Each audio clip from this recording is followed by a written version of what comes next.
Alright guys, this is the answer explained for 2B from test 3-1.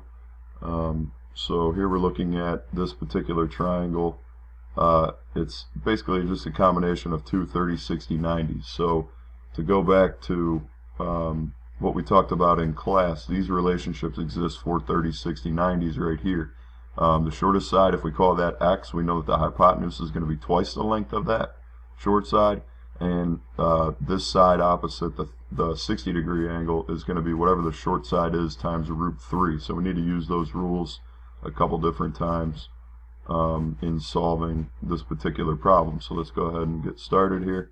I went ahead and labeled this side x. We need to be able to figure out what this thing is, relate the bottom triangle to the top triangle, and here's the base on the top triangle is congruent to the hypotenuse on the bottom triangle. So using those rules, we can go ahead and use the relationships that exist. I always like to relate it back to the short side, so I'm just going to label that y.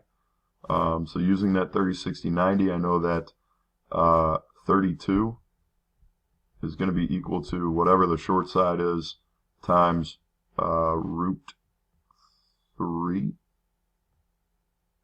So it's going to be y root 3. Fix that a little bit. So 32 over root 3 is equal to y. And if I want to go solve for x, I know that I can take whatever the short side is and double it in order to solve for x. So x is equal to 2y.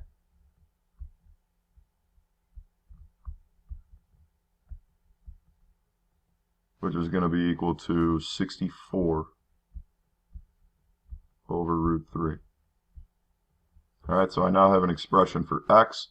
I ultimately, in the problem, have been asked to solve for k, so relating x back to k, I know x is 64 root 3, and in order to get that, I take k, and I multiply it by root 3. So k times root 3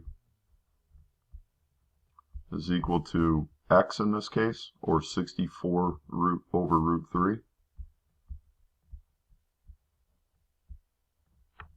And then solving for k, I end up with k equals 64 over root 3 times root 3 ends up just being 3, and I can't simplify that any further, so I'm done.